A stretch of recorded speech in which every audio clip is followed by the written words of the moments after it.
Today was to be the first day in 40 weeks that you and I, at least a number of us, were going together in person in the Presidio. I think there were 330 people who had registered to attend. We know many of you couldn't for a variety of reasons. You're not in San Francisco or you're in a vulnerable category. And our team was looking so forward to this. I remember months ago when I said to our team, hey, let's go for this. And we began to call and see if we could make arrangements. And we had such anticipation for what it might be like to lead you in person today. But as you know by now, that's not happening. And we don't know the next time that it's going to happen.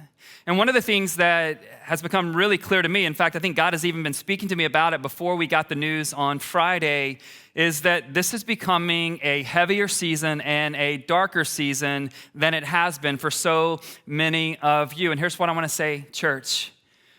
Let's not become weary. Let's not give up. Let's not give in. We are going to get through this, but hear me. We will not get through this alone.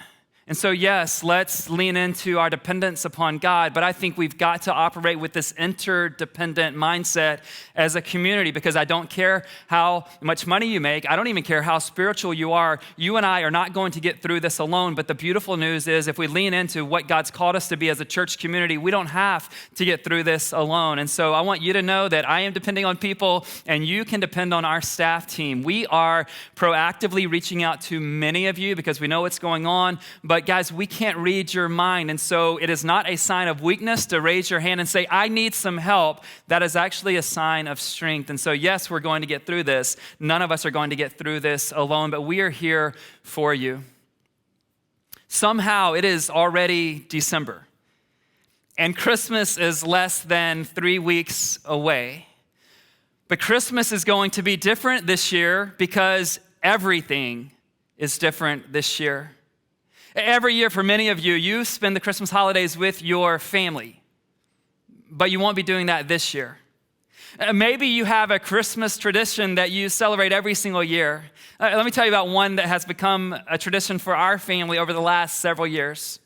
Over the last several years, our family, typically it's a Sunday evening in December, we go to the family, another family here at Epic. We go to their home, and we've done this every year in December for the last many years, and it's so poignant in my mind, and it's one of those for the six of us. By the way, there's six of us in my immediate family. Shauna and I have 4 kids, and the youngest becomes a teenager this month, so that is crazy. And but whenever you find something that the 6 of the people in your family all enjoy, like that's a huge win. And so just in my mind, like we get in our car and we drive downtown. Our friends live downtown, and they're in a condo building, and we meet them in the lobby after we park, and we go up 12 floors because they live on the 12th floor. And as we walk into their home, we take our shoes off, and I can just hear it now. There's Christmas music playing, and immediately their kids begin engaging our kids in some kind of board game or electronic device, something that flies, and we're like, don't break stuff. And that's how it starts. And then our friends, they're preparing a feast. There's only 10 of us there, but my friend, he cooks for about 30 people. And typically there's always crab involved, sometimes lobster. And along with the crab, he has this incredible seasoning he puts on chicken. And then we have either noodles or rice, some years both. You can tell this is a highlight for me every single year. And on these nights, there is such delight. There's such joy. There's great conversation, and all 10 of us feel better about life because we've spent this time together. And that has become a highlight for us every single year, but not this year. Many of you look forward to Christmas parties, maybe at your company. Some of you work at companies, you've told us about your Christmas parties, and we're a little bit envious of those parties, but even for us on our Epic staff team, we do some things together every Christmas. We have a Christmas party. We play these crazy games that there's not video of because you might judge us if you saw the kind of games that we play. No, it's not those kind of games, but it's something we always look forward to. Let me just say, some of us on staff are more competitive than others of us, okay? And if I had to ask you guys, who do you think is more competitive, me or Will Maraza? I know you're like, Ben, it's probably you. You're right, I am, but he gets into it a little bit. We do that, and every year since our church started, we've had a Christmas tradition where we do breakfast as a staff team at Mama's. But neither of those things are going to happen this year. And all of us, we get excited about attending Christmas Eve as a church family. Even if you're not in this room, typically on Christmas Eve, you're back with family and you're going to perhaps your parents' church or someone else's church in the community where you spend Christmas. And you look forward to that just like I do. And we come in and sing Christmas carols and we hear the Christmas story told. And at least here at Epic last year, and we would have done it probably this year, we end the night by singing Silent Night and lighting candles all over this room. And then we walk out of here together anticipating Christmas morning that's hours away. And every year that's incredible. But not this year. And as Christmas 2020 brings challenges unlike we have faced, most of us, it's not like it's anything new this year. We have faced so many challenges, but I also know this, you and I have learned some lessons this year. And one of the greatest lessons that you and I have learned this year that I hope we never forget is recognizing what the things are in our lives that actually mean the most to us. And if we're honest, it's not what we thought it would be when we entered this season. And so beginning today, I want to ask you this question. What is the one thing in your life that you cannot live without? What is the one thing in your life that you cannot live without? Whatever your answer to that question is, that is your treasure. And whatever you treasure, that determines everything else about your life. I'm serious. Whatever you and I treasure, that determines what makes us happy and what makes us sad.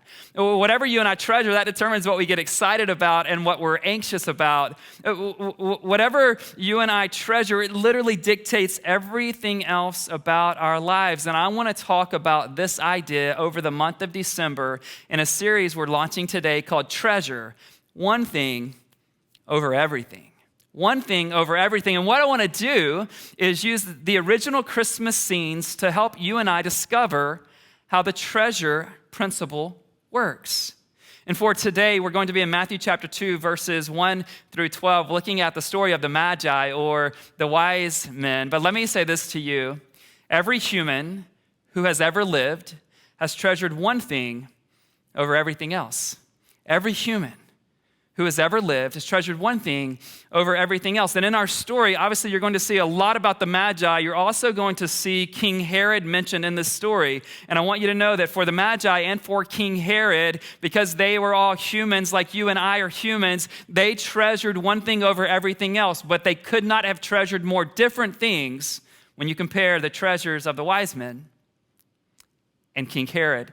Matthew chapter 2, verses 1 through 12, we read this.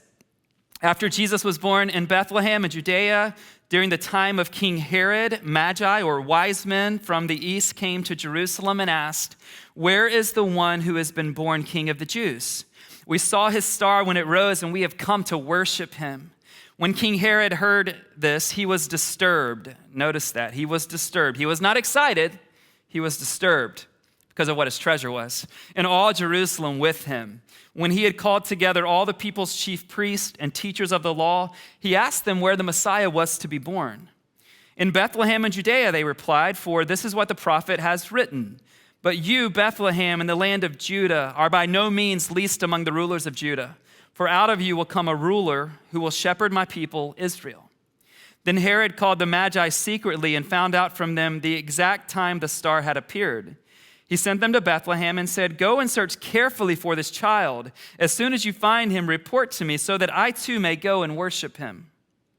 After they had heard the king, they went on their way, and the star they had seen when it rose went ahead of them until it stopped over the place where the child was. When they saw the star, they were overjoyed. On coming to the house, they saw the child with his mother Mary, and they bowed down and worshiped him. Then they opened their treasures and presented him with gifts of gold, frankincense, and myrrh. And having been warned in a dream not to go back to Herod, they returned to their country by another route. There is so much from the scene here with the Magi, King Herod, Joseph, Mary, child Jesus, that we can learn about how treasure works. And the first thing to know is this: your treasure determines what you seek. Your treasure determines what you seek. When we hear people talk about seeking God, we're challenged by that. It's mysterious to us. It's mystical to us. And we can easily think, I don't know how to seek God. But I would disagree. I think that you and I know how to seek whatever the object of our treasure is. In fact, I'll say it this way. When we make God our treasure, we will find a way to seek him. When you and I actually make God, and by the way, I believe that I'm here with the message today to let you know that Jesus is the supreme treasure in the universe. In a year like 2020, whatever comes and whatever goes from our lives, he is the treasure. And when you and I treasure God, we will find a way to seek him. You know how to seek what you treasure. Raise your hand if when you are looking for a new job, do you know how to seek that out? Absolutely, right? You doctor up your LinkedIn profile. Hopefully it's true. You work your network. You ask friends. You go to the websites. You're looking for a job. You know how to do that. Whenever you are interested romantically in a guy or a girl, do you know how to seek that out? Some of you guys need some help, and we'll work on that, but that's going to cost you something as you try to figure out how to do that. But most of you, you know how to do that. If you're like me, when you treasure vaccine news, do you know how to seek that out? This week, the New York Times released this form where you can put your age in, put where you live, what kind of conditions you have, and be able to tell roughly where you will be in the vaccine line. I don't know about you guys, and I guess this is a positive thing, but I'm like number 286 million in the vaccine line. You're like, Ben, be grateful for that. I'm just telling you, some of the younger staff around here, Seth, Will, Lindsay, they're not that much younger, but I assume they're even behind me when it comes to the vaccine line. If Shauna tells me, Ben, here's the one thing I want for Christmas this year, I'm going to figure out a way to seek that. I'm just going to do it. We know how to seek what we treasure because it's just how it works. We don't have a seeking issue. We have a treasure issue because whatever you treasure, you will know how to go after. Hear this from David in Psalm 27, verse 4. You want to know what he treasures. He doesn't mention the word treasure in here, but he tells you what he's seeking. And by virtue of what you hear that he's after, you will know what it is that he treasures. He says it this way, one thing I ask from the Lord, this only do I seek, that I may dwell in the house of the Lord all the days of my life, to gaze on the beauty of the Lord and to seek him in his temple. David is after God. He doesn't want to settle for a substitute. He doesn't want to settle for something that's close to God. He has his heart set on God because he treasures him. And I love this principle that he gives us that's all throughout the scriptures. It really matters what is the one thing in your life above everything else. And for David, he's like, here's my thing. Here is my one thing. I want God. I was walking the dog with my daughter Kavita a few nights ago, and she said to me, Dad, what's your favorite book in the Bible? And she let me know that her favorite book in the Bible is Esther. And it was fun for me to tell Kavita that Esther was the book of the Bible that God used to lead us to start this church in San Francisco. But I didn't say Esther for 2020. I told her my favorite book is the Psalms this year.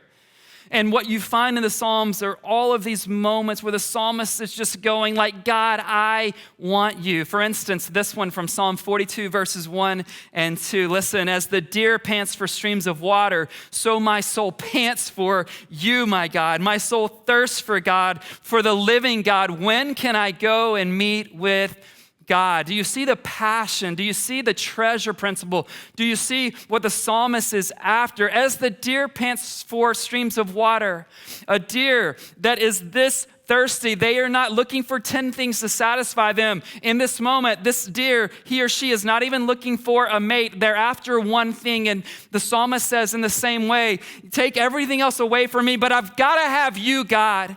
And as everything's been stripped from us during the season, I need you to know something. This isn't cliche for me. This isn't Pastor Ben speaking. I have learned on my own. If you take it all away, don't take God from me because he is my sustainer. He is the one who is holding me up. And I don't have to have my job to be okay. I don't have to have everything go my way with circumstances to be okay, but I have to have God. And by the way, he's promised me that I will have him forever.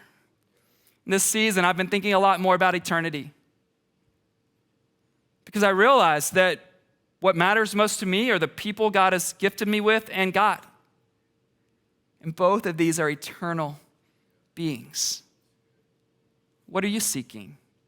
The Magi, I love this, they ask the question, where is the one born the King of the Jews? Because we have to go get him. They are not looking for a joyride. They're not on a field trip. They're not like, oh, let's take in the sights and add a couple of nights at the end. They're just like, we've got to follow the star because we are looking for one thing, and I promise you this, whatever you treasure, you will seek.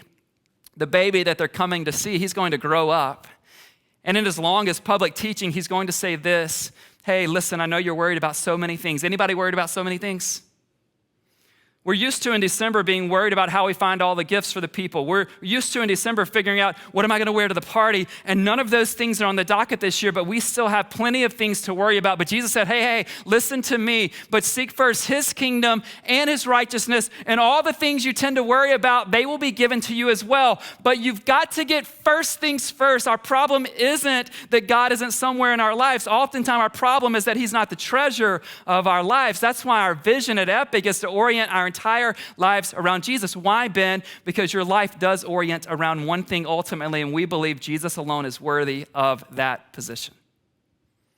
Your treasure determines what you seek. But secondly, your treasure determines your level of joy. It's not your circumstances. Your treasure, my treasure, that determines our level of joy.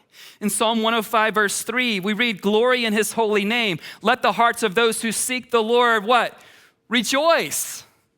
Let the hearts of those who seek the Lord rejoice. Why? Because they're going to find him. Because he is the treasure.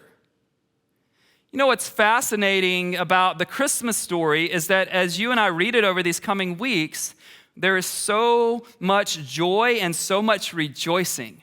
And you've heard Will and I talk a lot about joy in this season because we have learned, really in some new ways for he and I, we've learned that it is a critical ingredient. And that we also don't have to choose between joy and sorrow. We've learned as a staff team and as a church community that joy and sorrow, they commingle, they coexist, they live in proximity to one another. And there can be joy even in the midst of a year like 2020. And I want you to know this. See, when we sing the Christmas carols about joy and rejoicing, we forget the environment that Mary and Joseph are in when the Christmas scene happens. And yet joy is present.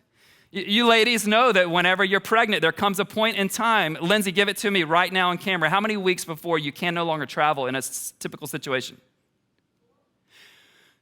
4 weeks left, you don't need to be traveling. Guess who has to travel in the Christmas story? And in our mind, we're like, oh, Mary's like, oh, this is great to be riding on the back of a donkey while I'm 36 weeks pregnant.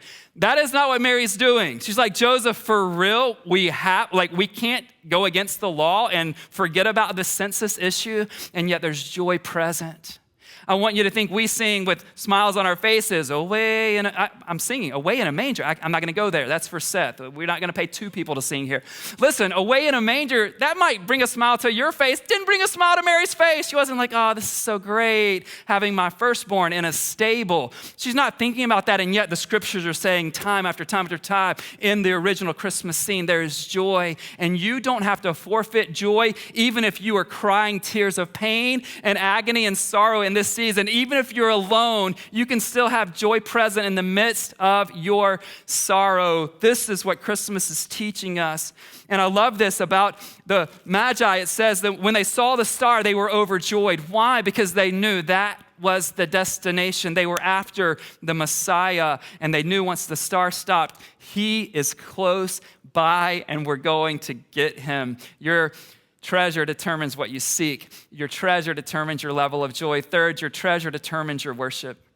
Your treasure determines what you worship. You see what Seth did today to kick off our service, we refer to that as the worship part of our gathering. And we should, because it is, but our worship isn't limited to music. So some of you might say to us, I'm not really into the worship thing. Listen, you might not be into the music thing, but you are absolutely into the worship thing because every human heart that's beating right now worships something, again, above everything else. And I love this from the Magi. They're just like, listen, where is the King of the Jews, the one born King of the Jews? We have come to worship him. And then you see the fulfillment of this. Verse 11, on coming to the house, they saw the child with his mother Mary, the child. And they bowed down and worshiped him. The world might think you're crazy when it comes to who you worship. Certainly, they would have thought this as they saw the Magi bow down and worship a child. But it makes complete sense if that child is God with us. Your treasure determines what you worship. But your treasure also determines what you give. Your treasure determines what you give. As they come to the child, they worship him and then they give. And they present him with treasures and gifts of gold and frankincense and myrrh. Your treasure determines what it is that you give. You see, here's the question. What does your use of money say about what you treasure most? Like, Ben, that's not a fair question. I get it. I feel a little conviction when I ask the question too. But what does, and this isn't just about giving to the church, please hear me, but what does my use of money say about what I treasure most? Oftentimes we will talk about people and we will say, you know what, they're really generous or they're not generous. But as I studied for this message, listen to me, this is really, really huge. Here's the deal. Everyone is generous when it comes to their treasure. So you might not be generous towards God. You might not be generous towards those less fortunate in our city. You might not even be generous towards your children. But I promise you this about you and me, we are so generous when it comes to what we treasure. Right? You'll see someone save all their money except for when it comes to a food experience. No problem with that. But because they treasure that food experience, they will go to that restaurant. And no, I'm not talking about any politicians. I'm just saying if you treasure a certain kind of food, you will find a way to have it. I have friends who treasure sneakers. You'll just figure out a way to have it. And this isn't like, oh, is he saying, no, I'm not. I'm just saying whatever we treasure, we will have, right? So some of you, it's a treasure for you to have someone come and clean your house. Shauna tells me that I'm her treasure to clean the house. Like whatever you treasure, you will be generous towards. I'm telling you, it's true. It is just true. Jesus said this in Matthew 6:19 through 21. Do not store up for yourselves treasures on earth where moths and vermin destroy and where thieves break in and steal, but store up for yourselves treasures in heaven where moths and vermin do not destroy and where thieves do not break in and steal. Why? For where your treasure is, there your heart will be also. For where your treasure is, there your heart will be also. Your heart always follows your treasure. So your treasure determines what you seek. Your treasure determines your level of joy. Your treasure determines what you worship. Your treasure determines what you give. But there's something else happening in this text that I want to make sure we don't miss. But if you go on and keep reading in Matthew 2, you'll discover what I'm about to tell you, and it's this. Jesus threatens whatever is on the throne of your life if it isn't him. Jesus threatens whatever is on the throne of your life if it isn't him. So Herod says to the Magi, listen, when you find him, come and tell me so that I can go and worship him. But understand this about King Herod. King Herod only worships King Herod. King Herod only treasures King Herod. By the way, King Herod has his own family members killed when they don't do what he wants them to do. And so if you follow this story throughout and you go through the rest of Matthew chapter 2, here's what you're going to discover. The Magi are told in a dream not to go back the way they came. In other words, they're told in the dream not to go back where they will come across King Herod again. When King Herod discovers this, he is furious. And do you know what King Herod does? King Herod orders the killing of every boy 2 years old and younger in the area surrounding Bethlehem. This is a brutal example of why it really matters, what you treasure most, and who or what is on the throne of your life. King Herod is the reason that Mary and Joseph are warned in a dream, hey, go to Egypt, because it's not Jesus' time yet. By the way, when it is Jesus' time in his 30s, the reason that Jesus is crucified by evil men is because of what they treasured. Do you see how important it is that you really get clear on who or what your treasure is? Now hear me, or don't mishear me, I should say. This message is not treasure God and don't value or enjoy anything else. No, the scriptures say that God has given us every good and perfect gift. It comes from him, and it is for our enjoyment. God is not a killjoy. He is a joy bringer. God does not want to take gifts from us. He wants to give gifts to us. He gives us gifts, but it matters what place they're in. There's a book I want to actually recommend you read over this break. It's a small book, so you can see it right here. It's called The Pursuit of God by A.W. Tozer. It was written in the 1940s. And I'm going to give you just a few quotes from him today because it's all about this. Again, this is a great book. I've gone through it several times and would wholeheartedly recommend you read it over this break. But here's one of the things Tozer says about getting things in the wrong place. He says, things have become necessary to us, a development never originally intended. God's gifts now take the place of God, and the whole course of nature is upset, listen, by this monstrous substitution. It's not that things and gifts are bad, it's just they can't hold that top place in our lives. And there's been this monstrous substitution. You and I were made to treasure Jesus above everything else. And if he's somewhere down the list, everything kind of crumbles underneath our lives. Tozer also said this, however, the man or woman who has God for his treasure has all things in one. I love that. The man or woman or boy or girl, a teenager, the one who has God for their treasure has all things in one.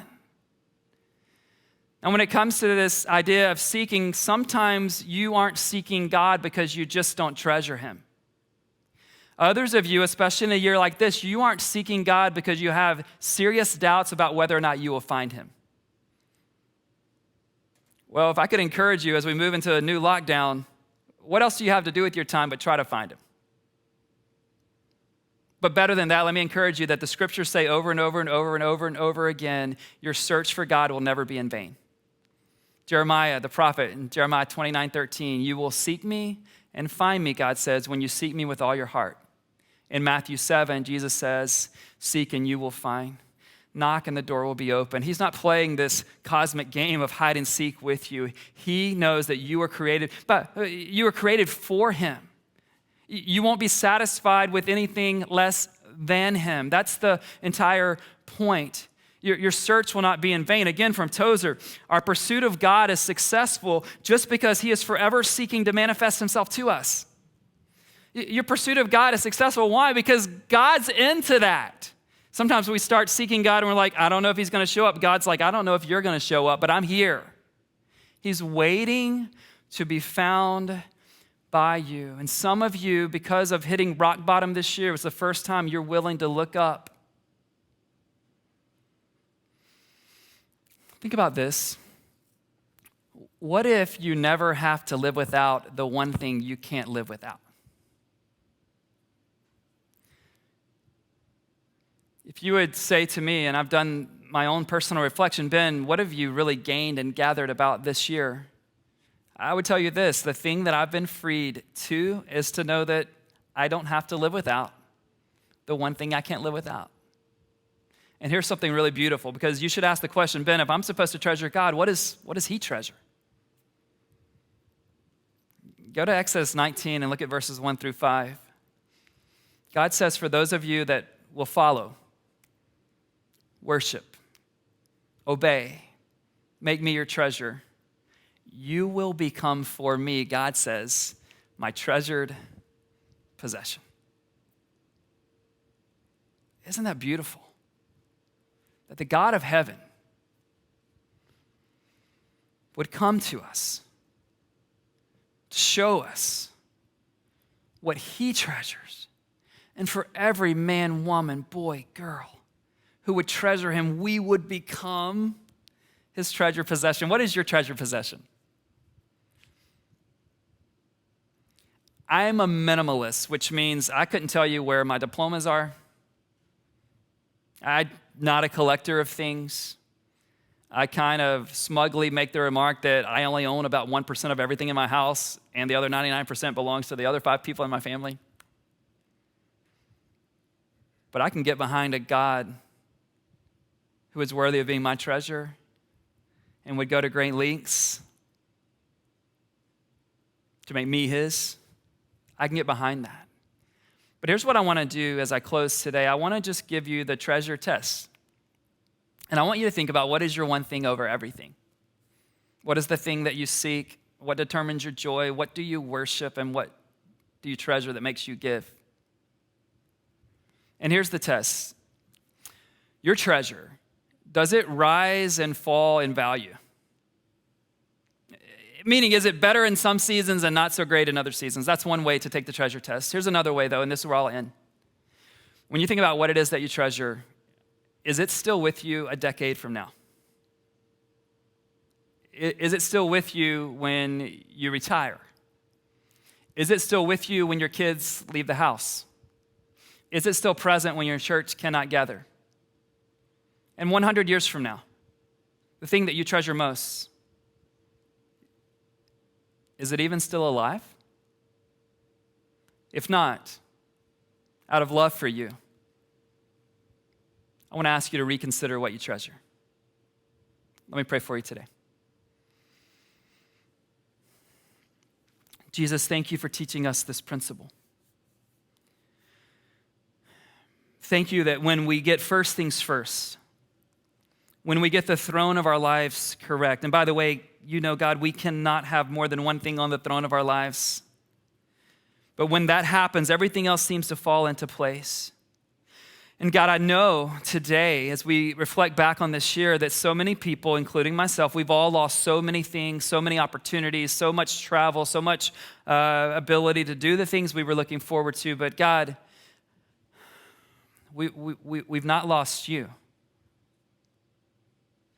And if there's a message behind Christmas, it's that God has come to be with us, and that should cause us to seek you, God. That should change our joy, even when it's mixed with sorrow. That should cause us to worship. It should cause us to give to you and your kingdom freely and cheerfully. Jesus, thank you for who you are.